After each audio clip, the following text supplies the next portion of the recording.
Hello, everyone. Welcome once again to A Mother's Heart. So, I'm Tracey Swainson, and I'm an intuitive grief mentor, and I'm a Reiki healer teacher. We all carry stories within our hearts, and yet sometimes we feel so alone in them. And I know, as many women do, their stories of pregnancy loss and abortion and baby loss are very sensitive and true to our own hearts. We want to be able to keep ourselves feeling safe. And so we don't often share our stories. And this is a space for women to be able to share their stories their way. As my passion and purpose is to support women through their grief healing journeys of pregnancy loss and the lost dreams of motherhood, I've chosen to create this series to allow women to share their stories of heartache, healing, and hope. I want to honor these women, as many of their stories are highly sensitive and very personable. My hope is that you find peace through these stories and really honor the incredible women who have the courage to step up and to openly share. And so today I'm welcoming Rosh, and she has a story that she wants to share that is once again, very, very personal. And it's a vulnerable story for her. And Marshmila, I just so honor your courage to step up and be willing to share. And so I'm just going to pass it over to you. And whatever you feel you want to share, the floor is yours.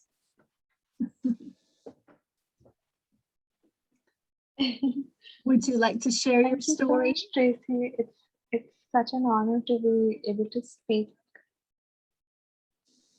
Yeah, definitely. I really feel very grateful for this container and this opportunity, because I feel like so many women are so isolated in their pregnancy loss journey, and I had felt that myself. It was last year, and even before I, so I had gone through an abortion. I had to go through an abortion, but even before that happened, I had gotten this vision where of a past life. Like, I do healing work, so I do see visions of past life. And I had seen that I had given birth to quadruplets, which is four girls, and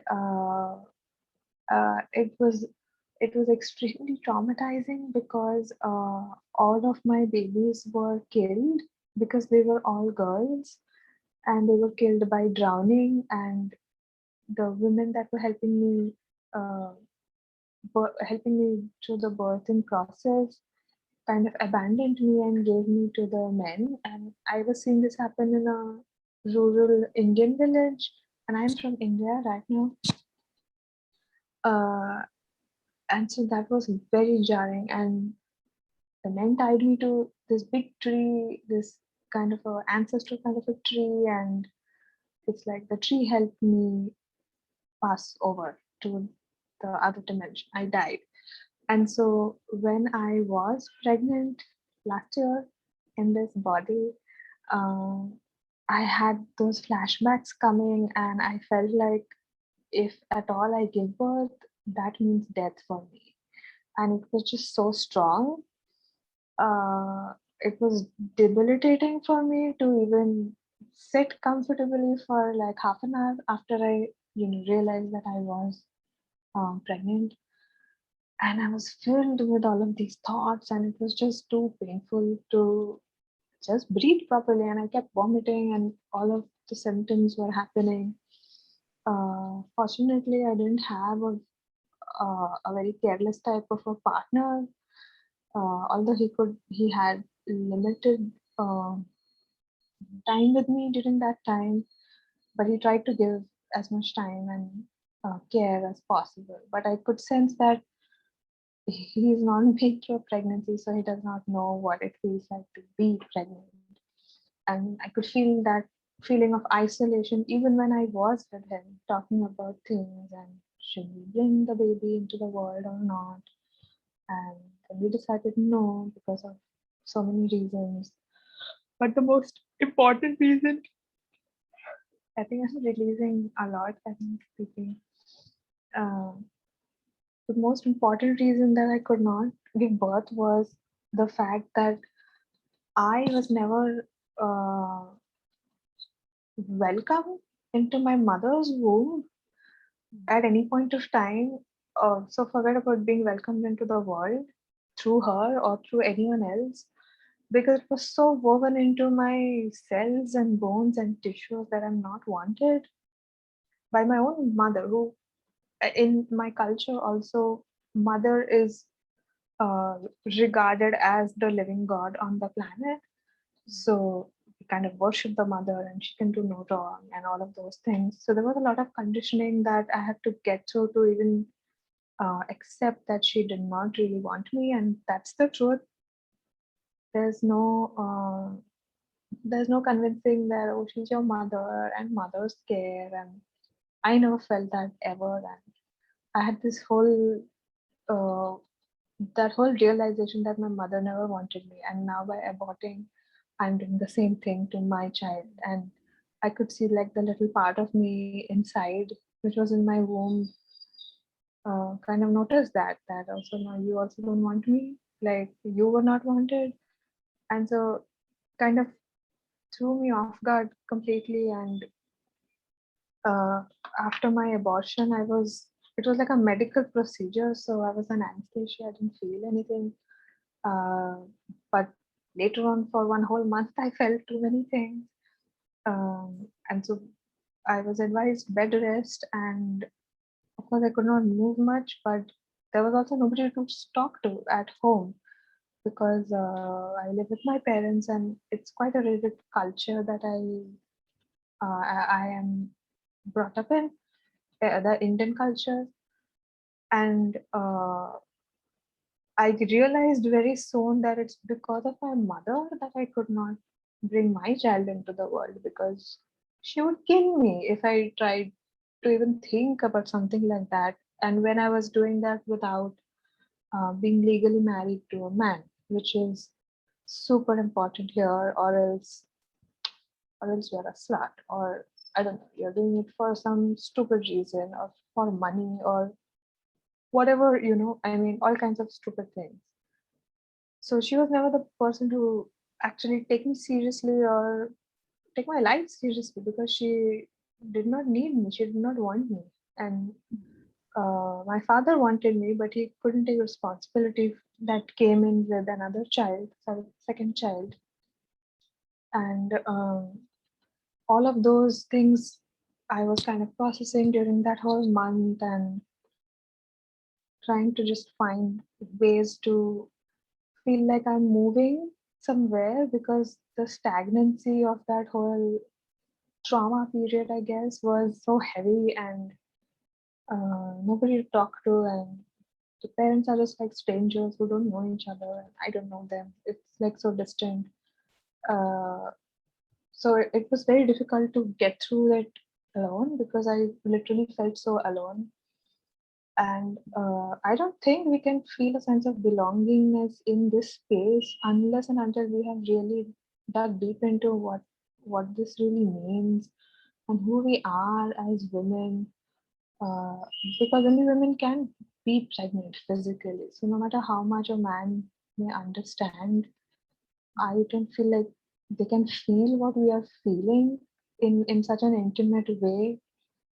Uh, so I could really sense that. And um, uh, that's when I started looking online and trying to find something that would, bring peace to me and just tell me that this is okay and you are not a bad person and all of those.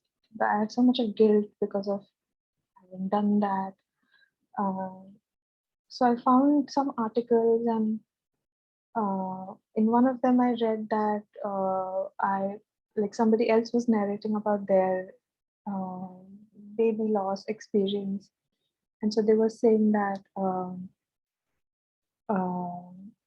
I realized that my baby came to me not to actually come, but only to kind of say hi or give a life lesson in a very gentle manner, in a very childlike spirit. So that really resonated with me in my heart, and I could finally realize that uh, my baby spirit was not somebody who really wanted to come into a physical body. So that gave me so much relief, and I was very grateful that I was already into healing to be able to even like comprehend something like that, because I feel like this is such a high level kind of teaching that normal people just won't be able to understand unless they know things about the spirit and soul and past life and all of these things. So that brought me a lot of relief, and every time afterwards, whenever I would do some healing, I would sense the presence of my son. I started to see that he was my son. And he looked very cute because in one womb meditation that I did, me and my son both went to my womb garden and started to plant these trees and make a small water bath kind of a place, and brightened up that whole womb garden. It was a very sweet experience. And he was so cute. And I could really feel that, could feel his hair, could feel his cheeks. And so there was no sense of being separate from him or him holding any grudge or me holding any hard feelings about what I did with to him or to myself. Um, yeah, that's what's coming to me right now. And you can tell That's me if you so want to know some. beautiful. That is so beautiful, Rashmina. I'm just so grateful that you brought that up because that is a big part of, really being able to come to a sense of peace in our baby loss experiences is knowing Yeah. that's not the be all end all, but there is the connection that we have, that we can have with our spirit babies in whatever way is right for us. It's very, very different for each of us. And I know that this was a recent experience for you, but healing is very experiential. It's different for each one of us. So maybe you could share Yeah. just a little bit about what your healing journey has been like over the past period that you've been going through this. I know that your spirit baby has been a big part of that for you, and that you feel real sense of purpose in supporting women in their womb work. And so maybe you could just share, Yeah. what brought you to that and how you see it unfolding for yourself. Yeah, sure. Um, so I kind of woke up to my spirituality kind of 6 years back or 7 years back.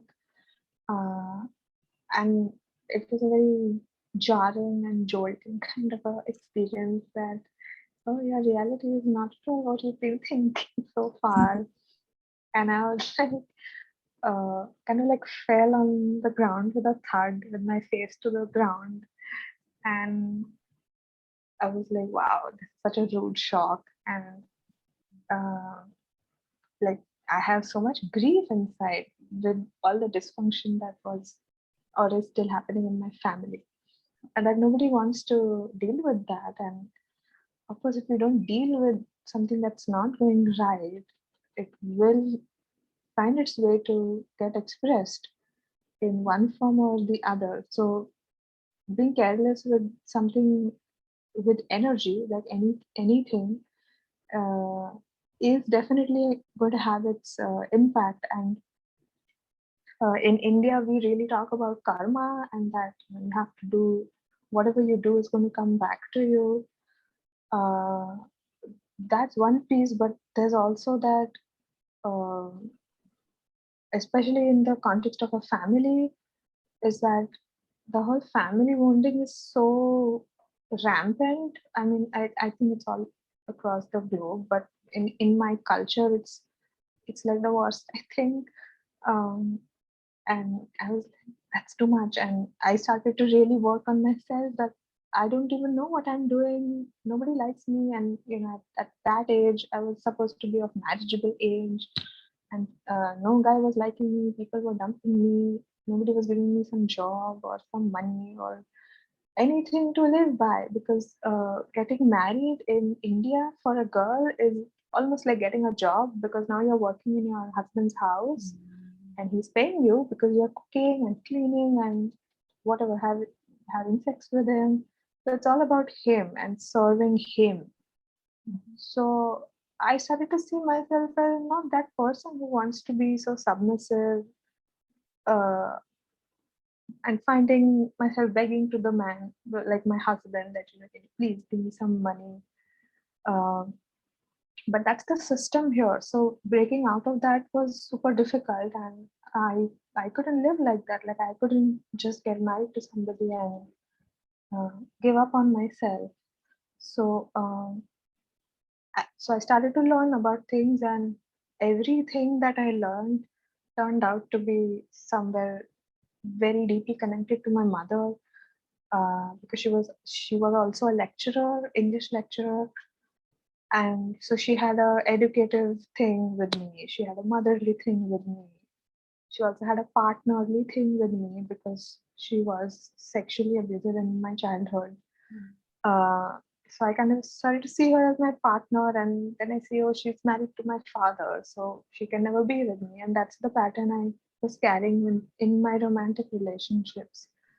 Um, so, and it just kind of started revealing that everything had to do with my mother. And then I started to realize that I came from her body, and I felt very disgusted that I actually came from this person's body who really did not want me. And my whole life is or was rigged with all that programming and conditioning of hatred and not being good enough. Uh, so for like the last 5 to 6 years, every time I do some healing work on myself, her name always comes in, her behavior comes in, the way she spoke comes in. Uh, so it's been so much about her, and that's when I understood that the whole mother child, it's almost like my responsibility, like a spiritual responsibility, to unpack that and kind of look into it, because nobody wants to look into it because of the whole conditioning that your mother is your god on the planet and she gave birth to you. Um, that brought in more things about my other family members, and um, how the whole system is set up to uh, basically cancel each other. So nobody really wins in that sense. So it's been such a long journey, and I still get triggers of my mother, even after 6 years. So it really takes a huge amount of patience, uh, prayers, and I don't know what not, everything, all of your life to get over something that's so deep.